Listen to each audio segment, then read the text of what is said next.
السلام علیکم ورحمۃ اللہ تعالی وبرکاتہ۔ نحمدہ ونصلی ونسلم علی رسولہ الکریم، اما بعد فاعوذ باللہ من الشیطان الرجیم، بسم اللہ الرحمن الرحیم۔ ان اللہ وملائکتہ یصلون علی النبی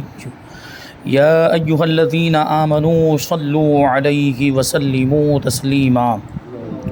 اللہم صلی علی سیدنا ومولانا محمد معدن الجود والکرم وآلہ الکرام وابنہ الکریم وبارک وسلم صلاۃ وسلاما علیک یا رسول اللہ صلی اللہ تعالی علیہ وسلم۔ بیان ہے کسی بزرگ کا عرس منانا کیسا۔ اس کے بارے میں کچھ باتیں اس سے پہلے والے درس کے آخر میں شامل کی گئی تھی کہ عرس کسے کہتے ہیں۔ تو کسی ولی، کسی بزرگ کے یوم وفات پر ان کی یاد منانے کے لیے اور ایصال ثواب کرنے کے لیے جو محفل اور اجتماع منعقد کیا جاتا ہے اس کو عرس کہا جاتا ہے۔ اور کسی بزرگ کا عرس منانا کیسا ہے، اس کے بارے میں بتایا گیا کہ عرس منانا، اولیاء کرام کی یاد منانا اور ان کو ایصال ثواب کرنا، یہ سب شرعاً جائز و مستحسن اور اجر و ثواب کا ذریعہ ہے۔ تو اب یہ جو ہم نے بات کہی کہ عرس منانا جائز ہے، تو آگے سوال یہی ہے کہ اس کے جائز ہونے کی کیا دلیل ہے۔ جب آپ اس کو جائز کہہ رہے ہیں تو اس کی کوئی دلیل بھی ہونی چاہیے۔ تو جواب دیتے ہیں کہ بزرگان دین کے اعراس میں ذکر اللہ، اعراس یہ عرس کی جمع ہے، اعراس یہ بہووچن ہے عرس کا۔ فرماتے ہیں کہ بزرگان دین کے اعراس میں ذکر اللہ یعنی اللہ کا ذکر ہوتا ہے، نعت خوانی ہوتی ہے، قرآن پاک کی تلاوت، اور اس کے علاوہ دیگر نیک کام کر کے ان کو ایصال ثواب کیا جاتا ہے، جیسے وہ نیاز، شیرنی وغیرہ کا بھی انتظام کیا جاتا ہے۔ اور ایصال ثواب کے جائز اور مستحسن ہونے کے دلائل اوپر ذکر کیے جا چکے ہیں، یعنی اس سے پہلے ایصال ثواب کا بیان آیا تو اس میں دلیلوں سے قرآن اور حدیث کی روشنی میں یہ ثابت کیا کہ ایصال ثواب کرنا جائز ہے۔ تو عرس میں بھی تو وہی سب ہوتا ہے، عرس میں بھی تو ایصال ثواب ہی کیا جاتا ہے، اور قرآن خوانی اور نعت خوانی، منقبت، جو کچھ بھی عبادت اور ذکر و اذکار وہ کرتے ہیں، اور اس کا پھر ایصال ثواب کیا جاتا ہے۔ سوال، مزارات پر حاضر ہونے کا کیا ثبوت ہے؟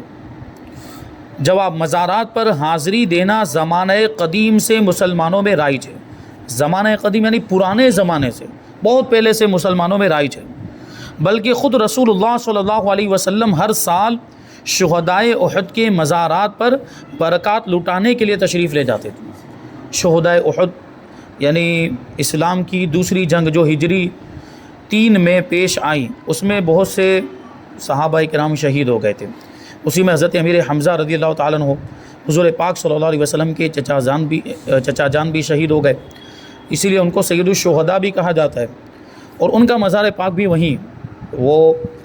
احد پہاڑ کے دامن میں جو میدان ہے، اسی میدان کے اندر وہ شہدائے احد کے مزارات موجود ہیں۔ تو اللہ کے رسول صلی اللہ علیہ وسلم ہر سال وہاں پر تشریف لے جاتے تھے، تو اس سے ثابت ہوا کہ مزارات پر حاضری دی جا سکتی ہے۔ علامہ ابن عابدین شامی رحمۃ اللہ تعالی علیہ لکھتے ہیں کہ ابن ابی شیبہ نے روایت کیا ہے کہ حضور سیدی عالم صلی اللہ علیہ وسلم شہدائے احد کے مزارات پر ہر سال کے شروع میں تشریف لے جایا کرتے تھے، ہر سال کے شروع میں، ابتدائی ایام میں۔ تو اس سے مزارات پر حاضر ہونے کا ثبوت ملتا ہے۔ اب اللہ کے رسول صلی اللہ علیہ وسلم شہدائے احد کے مزارات پر حاضر ہوتے تھے، تو ظاہر سی بات ہے حضور کو تو کسی سے برکت حاصل کرنے کی ضرورت نہیں، بلکہ حضور برکتیں دینے کے لیے جاتے تھے، برکت پہنچانے کے لیے جاتے تھے۔ حضور پاک صلی اللہ علیہ وسلم وہاں تشریف لے جاتے، تو ہمارا تو یہ عقیدہ ہے کہ حضور جہاں تشریف فرما وہاں رحمتیں نازل ہوتی ہیں، برکتیں نازل ہوتی ہیں، راحت و سکون اور اطمینان نازل ہوتا ہے۔ تو وہ قبر والے، وہ تو شہداء ویسے بھی ان کو بڑا مرتبہ مل گیا، وہ جنت میں سبز پرندوں کی شکل میں وہ سیر کر رہے ہوں گے، لیکن اس کے باوجود اللہ کے رسول صلی اللہ علیہ وسلم تشریف لے جاتے تھے ان کی یاد تازہ کرنے کے لیے، کیونکہ انہوں نے اسلام کے لیے قربانی دی تھی اور اپنے آپ کو، اپنی جان کو اللہ کی راہ میں پیش کر دیا تھا، اپنی جان کا نذرانہ پیش کر دیا تھا۔ تو حضور پاک صلی اللہ علیہ وسلم تشریف لے جاتے۔ تو اللہ کے ولی بھی کیونکہ اللہ کے نیک بندے ہوتے ہیں، تو ان کے مزارات پر بھی حاضر ہو کر، تو ہمیں تو برکت کی ضرورت ہوتی ہے، ہمیں برکت حاصل کرنے کی ضرورت ہوتی ہے، تو ہم جو مزارات پر جاتے ہیں اللہ کے ولیوں کے اور بزرگان دین کے مزارات پر جاتے ہیں تو برکت حاصل کرنے کے لیے جاتے ہیں۔ اور وہاں ان کی برکت سے دعائیں مانگتے ہیں، ان کے وسیلے سے دعائیں مانگتے ہیں، تو وہ دعائیں جلدی قبول ہوتی ہیں اور ہماری حاجتیں مرادیں پوری ہو جاتی ہیں، وہ نیک بندوں کے صدقہ و طفیل میں۔ تو مزارات پر حاضری دینی چاہیے۔ اب مزارات پر یہ اس میں وہ لکھا نہیں ہے، لیکن میں آپ کو بتا دوں کہ مزارت پر جب جائیں تو حاضر ہونے کا طریقہ کیا ہونا چاہیے۔ اللہ کے ولی کی بارگاہ میں جب ہم پہنچے تو اعلیٰ حضرت رضی اللہ تعالیٰ عنہ نے لکھا ہے فتاوی رضویہ شریف کے اندر کہ پائنتی کی جانب سے جائیں، یعنی جس طرف وہ اللہ کے ولی کے پاؤں مبارک ہے ادھر سے جائیں، اور ادھر سے جانے کے بعد مواجہہ میں کھڑے ہو جائیں۔ مواجہہ میں کھڑے ہو جائیں کا مطلب کیا، جس طرف اللہ کے ولی کا چہرہ ہے، یعنی مزار شریف اس طرح سے ہوتا ہے اور قبلے کی طرف چہرہ ہوتا ہے، تو ہم پائنتی کی طرف سے آئیں گے تو ادھر سے، یعنی ہمارے بائیں ہاتھ کی طرف ہم کو جانا ہے، ہم بائیں ہاتھ کی طرف جائیں گے، قبلے کی طرف ہماری پیٹھ ہو جائے گی اور اللہ کے ولی کے چہرے کی طرف ہمارا چہرہ ہو جائے گا۔ اچھا فاصلہ کتنا ہونا چاہیے، تو فرماتے ہیں کہ 4 ہاتھ کا فاصلہ ہونا چاہیے یا اس سے زیادہ کا فاصلہ ہونا چاہیے، اس سے زیادہ قریب جا کے کھڑے نہیں ہونا چاہیے۔ اور اس کے بارے میں علماء یہ بھی فرماتے ہیں کہ اللہ کے ولی کے مزار پر جب حاضر ہو تو اسی انداز میں ہمیں پیش آنا چاہیے گویا کہ اگر وہ حیات ہوتے، وہ زندہ ہوتے تو ہم کیسے پیش آتے، یعنی کس ادب و احترام کے ساتھ اور کیسی تعظیم کے ساتھ ہم پیش آتے، تو بالکل ویسا ہی ادب و احترام، بلکہ اس سے زیادہ ادب و احترام اور اس سے زیادہ تعظیم اور توقیر مزار پاک کی بھی ہونی چاہیے۔ تو اس انداز میں وہ 4 ہاتھ کے فاصلے پر کھڑے ہو جائیں۔ اب وہ پڑھنے کے لیے اس میں لکھا ہوا ہے کہ کیا کیا پڑھنا چاہیے، تو شروعات کریں 3 مرتبہ درود غوثیہ، 1 مرتبہ سورہ فاتحہ پڑھے، 1 مرتبہ آیت الکرسی پڑھے، 3 مرتبہ سورہ اخلاص 7 مرتبہ سورہ اخلاص پڑھے اور 7 مرتبہ پھر درود غوثیہ پڑھے۔ یہ اس طرح آپ یاد رکھیں گے اس کو۔ اچھا حاضر ہونے میں سب سے پہلے تو سلام عرض کرنا ہے۔ جب حاضر ہوئے ہم اللہ کے ولی کی بارگاہ میں، ہمارا عقیدہ یہ کہ وہ زندہ ہماری بات کو سنتے بھی ہیں، تو سب سے پہلے ان کی بارگاہ میں سلام عرض کرنا ہے، پھر بعد میں یہ سب پڑھنا ہے۔ تو سلام کیسے عرض کریں گے، تو اس میں خاص طور پر یہ الفاظ السلام علیکہ یا سیدی ورحمۃ اللہ وبرکاتہ، یا سیدی کے الفاظ، یا سیدی کا مطلب اے میرے آقا، آپ پر سلامتی ہو اور اللہ کی رحمت اور اللہ کی برکتیں ہوں۔ تو یا سیدی کہہ کر، اگر ان کا نام ہم کو یاد ہے یا نام لینا چاہتے ہیں تو نام بھی لے سکتے ہیں، بزرگ کا نام بھی لے سکتے ہیں، لیکن یہ طریقہ زیادہ بہتر ہے کہ السلام علیکہ یا سیدی ورحمۃ اللہ وبرکاتہ۔ اس کے بعد یہ پڑھے 3 مرتبہ درود غوثیہ، 1 مرتبہ سورہ فاتحہ، 1 مرتبہ آیت الکرسی اور 7 مرتبہ سورہ اخلاص یعنی قل ھو اللہ احد، اور پھر 7 مرتبہ درود غوثیہ۔ یہ تو پڑھنا ہے، لیکن اگر آپ کے پاس اور زیادہ فرصت ہے اور آپ کے پاس وقت میں گنجائش ہے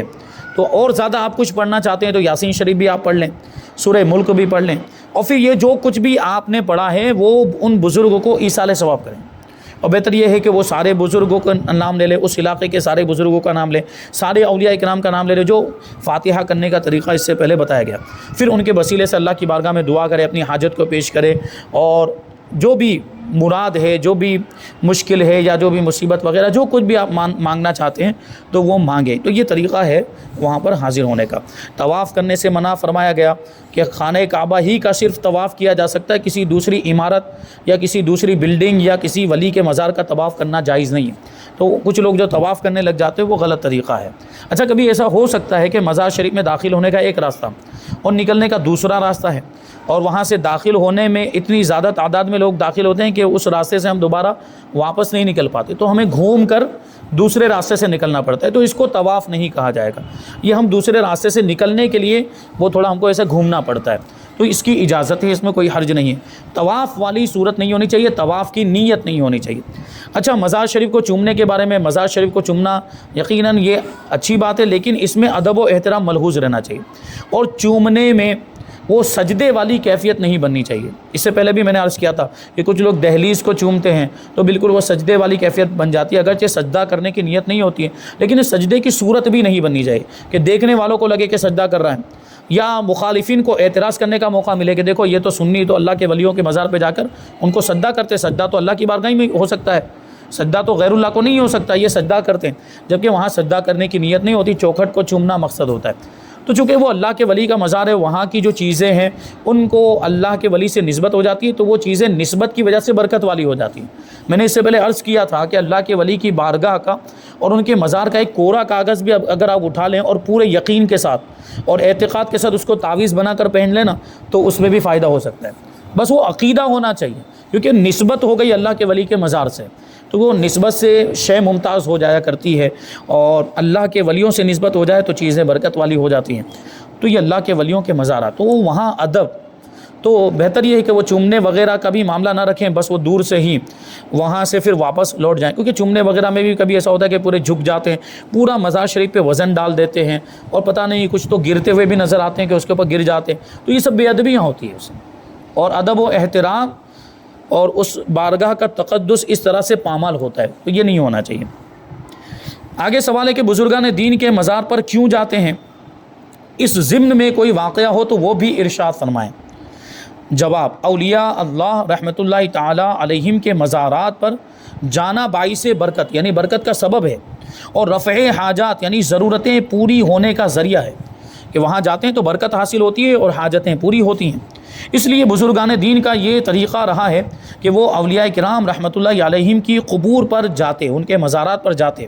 اور اللہ پاک کی بارگاہ میں اپنی حاجتوں کے لیے دعا کرتے، ان کے وسیلے سے اس مزار پر حاضر ہو کر وہاں ان کے وسیلے سے دعا کرتے۔ کیونکہ دیکھیں، میں نے ابھی عرض کیا کہ جہاں اللہ کے ولی آرام فرمائیں وہ جگہ برکت والی ہو جاتی ہے، اور وہ جگہ قبولیت دعا کے لیے مؤثر ہوتی ہے۔ مؤثر مطلب اللہ تبارک و تعالیٰ اس جگہ میں ہی ایسی برکت رکھتا ہے، کیونکہ وہ اللہ کے ولی جنہوں نے پوری زندگی اللہ کی عبادت کی ہوتی، فرما برداری کی ہوتی، یہاں تک کہ وہ اللہ کے محبوب بن جاتے ہیں، تو ظاہری سی بات ہے جہاں وہ آرام فرمائے تو وہاں رحمتیں نازل ہوتی ہیں، برکتیں نازل ہوتی، تو وہ جگہ برکت والی ہو جاتی ہے۔ اعلیٰ حضرت رضی اللہ تعالیٰ عنہ نے ایسے بہت سارے مقامات شمار کرائیں جہاں پہ دعائیں قبول ہوتی ہیں، انہی میں سے ہندوستان کے اندر اعلیٰ حضرت رضی اللہ تعالیٰ عنہ نے غریب نواز کے روزے کو بھی شمار کرایا، کہ غریب نواز کا روزہ بھی ان مقامات میں سے ہے جہاں پر دعائیں قبول ہوتی ہیں۔ تو یہ تو ایک اللہ کے ولی، اور بھی دوسرے اللہ کے ولیوں کے مزارات میں یہ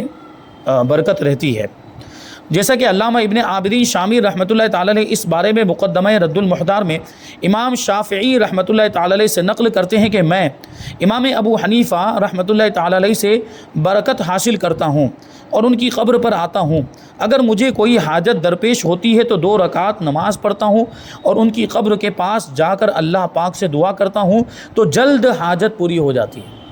یہ کون کہہ رہا ہے؟ امام شافعی، جو ائمہ مجتہدین میں سے جن کی طرف پورا ایک مسلک منسوب ہے، مسلک شافعی۔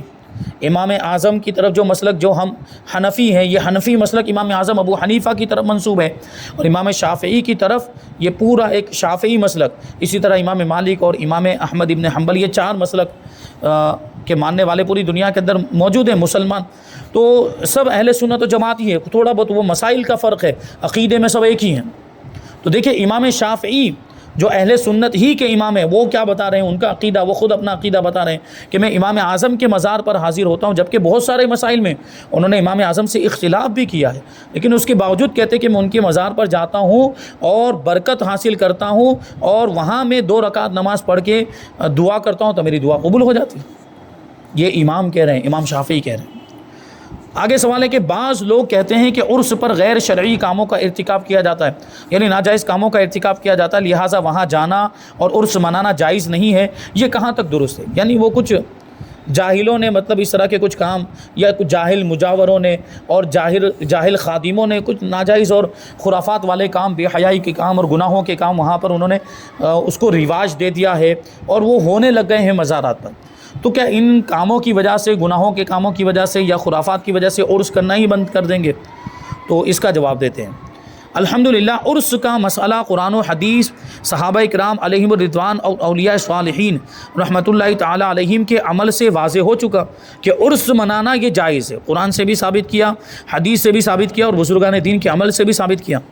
اور ہماری مراد بھی وہی عرس ہے جو شریعت مطہرہ کے مطابق منائے جاتے ہیں۔ وہ عرس جو شریعت کے مطابق منائے جائیں وہی عرس حقیقت میں عرس ہے۔ تو بہرحال اگر کہیں پر خرافات ہو رہے ہیں، کہیں پر گناہوں کے کام ہو رہے ہیں، تو گناہوں کے کاموں کو روکا جائے گا، خرافات کو روکا جائے گا۔ ان خرافات اور گناہوں کے کاموں کی وجہ سے یہ نہیں کہا جائے گا کہ عرس ہی بند کر دیا جائے یا عرس منانا ہی ناجائز ہو گیا، نہیں۔ وہ خرافات تو ہر جگہ ناجائز ہیں، وہ عرس میں ہو یا عرس کے علاوہ، وہاں مقدس مقام پر اللہ کے ولی کی بارگاہ میں اور زیادہ برا ہے وہ گناہوں کے کام کرنا۔ وہ اللہ کی ولی کی بارگاہ میں حاضر ہوئے تو وہاں تو اللہ کو یاد کرنا چاہیے، اللہ کا ذکر کرنا چاہیے، اور یہ ہونا چاہیے کہ وہاں پر ہم اپنے گناہوں سے توبہ کریں، اپنے گناہوں پر شرمندہ ہوں، یہ ساری باتیں ہونی چاہیے، جبکہ وہاں بھی اب تو گناہ ہونے لگ گئے اور ایسے ایسے بے حیائی کے کام، ایسے ایسے واقعات سامنے آتے ہیں کہ اللہ کی پناہ۔ تو بہرحال بزرگان دین کے مزارات، جیسے ابھی آپ دیکھیں تو عام طور پر وہ مزارات جو علماء کرام کی نگرانی میں ہیں، تو وہاں جو عرس منائے جاتے ہیں آپ دیکھیں گے تو وہ شریعت کے دائرے میں رہ کر، یہ عورتوں کی حاضری بھی ممنوع ہوتی ہے وہاں پر، اور صرف مرد حضرات کو وہاں پر آنے کی اجازت، اور دوسرے خرافات وہاں پہ ناچ گانا کھیل کود تماشا یہ سب کچھ بھی نہیں ہوتا۔ یہ علماء کرام کی نگرانی میں جو اعراس ہوتے ہیں وہاں پر وہ اس کا لحاظ رکھتے ہیں کہ کوئی بھی ناجائز کام نہ ہونے پائے، اور ظاہر سی بات عورتیں آئیں گی تو عورتوں کا اور مردوں کا اختلاط ہوگا، اور وہاں دونوں کا ایک ساتھ میں جمع ہونا یہ بھی بہت سارے خرافات کو جنم دیتا ہے، اور بدنگاہی ہوگی، پھر بے حیائی ہوگی، برے کام ہوں گے، غلط کام ہوں گے، اور کچھ نہیں تو اگر آپ بچنا بھی چاہیں تب بھی نہیں بچ پاتے ہیں۔ یعنی وہ عورتیں تو ظاہر سی بات ہے، عورتوں کو اللہ تبارک و تعالیٰ نے پردے کا حکم دیا، شریعت نے اس میں پردے کا، تو اس میں بہت ساری حکمتیں ہیں، اس کو سمجھنے کی ضرورت ہے۔ اب ہم چاہیں کہ ہم بچیں، لیکن وہ اتنی زیادہ تعداد میں خود وہاں پہنچی ہوئی ہوتی ہیں کہ ہم بچیں بھی تو کیسے، ہم کو خود کو وہ دھکے مار مار کے نکلتی ہیں۔ بہت سے آراس میں ہم نے ایسا دیکھا بھی کہ جو بچنا بھی چاہے تب بھی بچنا مشکل ہے، کہ وہ خود دھکے ماریں گی اور خود ان کا جسم وہ ٹچ ہوتا ہے، تو آپ کتنا بچیں گے؟ بہرحال یہ خرافات ہیں تو ان پر روک لگنی چاہیے۔ فرماتے ہیں کہ غیر شرعی امور یعنی ناجائز کام تو ہر جگہ ناجائز ہیں، اور یہ ناجائز کام عرس کے علاوہ بھی ہو تو بھی ناجائز ہیں، اور شریعت کے احکام کی معمولی سی سمجھ اور فہم رکھنے والا مسلمان انہیں جائز نہیں کہہ سکتا، یعنی کبھی بھی کوئی بھی یہ خرافات کو اور گناہوں کے کام کو جائز نہیں کہتا۔ ان خرافات سے دور رہنا چاہیے، اور حتی المقدور یعنی جہاں تک ہو سکے دوسرے مسلمانوں کو بھی اس سے بچانا چاہیے، یعنی ان خرافات کی وجہ سے عرس بند نہیں کرنا چاہیے، بلکہ ان خرافات سے لوگوں کو روکنا چاہیے، اور عرس والے جو ذمہ دار انتظامیہ ہوتے ہیں ان کی بھی یہ ذمہ داری بنتی ہے کہ وہ ایسا اعلان کرے کہ یہ ایسے گناہوں کے کام عرس میں نہیں ہونے چاہیے، خرافات نہیں ہونے چاہیے، یہ ان کی طرف سے اعلان شائع ہونا چاہیے۔ تو یہ چیز ہو تو انشاءاللہ یہ ساری جو برائیاں ہیں وہ عرس میں سے ختم ہو جائے گی۔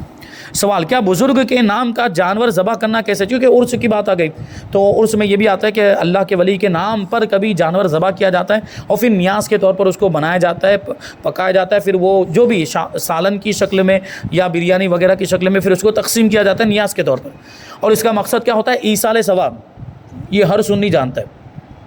کسی بھی سنی سے آپ پوچھ لو کہ غوث پاک کے نام پر آپ نے جانور ذبح کیا ہے تو اس کا مقصد کیا ہے، تو ہم یہی کہتے ہیں کہ اس کا مقصد یہ کہ ہم نیاز دلائیں گے، اور اس کا جو بھی ثواب ملے گا ہم ان کی بارگاہ میں نذر کریں گے، پیش کریں گے۔ تو یہ بزرگ کے نام پر جانور ذبح کرنا، اس کو بعض لوگ شرک کہہ دیتے ہیں، یعنی وہ یہ کہتے ہیں کہ جانور تو اللہ کے نام پر ہی ذبح ہو سکتا ہے، تم اللہ کے ولی کے نام پر یا کسی بزرگ کے نام پر جانور ذبح کرتے تو وہ جانور حلال ہوتا ہی نہیں۔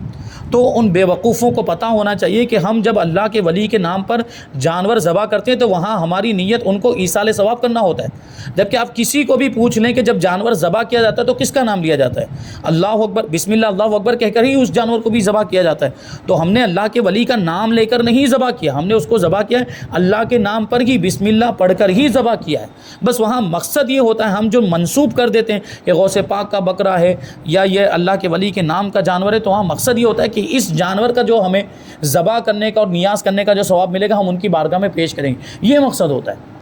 ان کا نام لے کر یہ بسم عبد القادر یوں کہہ کر نہیں ذبح کرتے، عبد القادر کے نام پر ذبح کرتے ہیں، غوث پاک کے نام پر ایسا نہیں کہا جاتا، بلکہ بسم اللہ اللہ اکبر کہہ کر ہی اس کو ذبح کیا جاتا ہے۔ تو وہ حرام کیسے ہو سکتا ہے؟ اللہ کے نام پر جب سنی صحیح العقیدہ ذبح کر رہا ہے تو وہ حلال ہوگا۔ فرماتے ہیں کسی بزرگ کے نام کا جانور ذبح کرنے میں شرعاً کوئی حرج نہیں، جبکہ ذبح کرتے وقت اللہ پاک کا نام لے کر ذبح کیا جائے، اور ایسا ہی کیا جاتا ہے، کیونکہ اگر ذبح کرتے وقت اللہ پاک کے سوا کسی دوسرے کا نام لیا تو وہ جانور حرام ہو جائے گا، لیکن کوئی بھی مسلمان اس طرح نہیں کرتا۔ ہمارے یہاں لوگ عموماً جانور خریدتے یا پالتے وقت کہہ دیتے ہیں کہ یہ 11ویں شریف کا بکرا ہے یا فلاں بزرگ کے نام کا بکرا ہے یا بھینس ہے، جسے بعد میں اس موقع پر ذبح کر دیا جاتا ہے، یعنی 11ویں شریف کے موقع پر، یا جس بزرگ کا جیسے غریب نواز کا نام لیا تو چھٹی کے موقع پر اس کو ذبح کر دیا جاتا ہے، اور ذبح کے وقت اس پر اللہ پاک کا نام ہی لیا جاتا ہے، اور اس ذبح سے مقصود اس بزرگ کے لیے ایصال ثواب ہی ہوتا ہے۔ اس میں کوئی حرج نہیں، اس میں کوئی حرج نہیں، کیونکہ یہ ایصال ثواب کی ایک صورت ہے، ایصال ثواب کا ایک طریقہ ہے کہ ہم نے جو جانور ذبح کیا اب اس کا گوشت پکائیں گے تو وہ نیاز تیار ہوگی، اس پر فاتحہ دیا جاتا ہے باقاعدہ،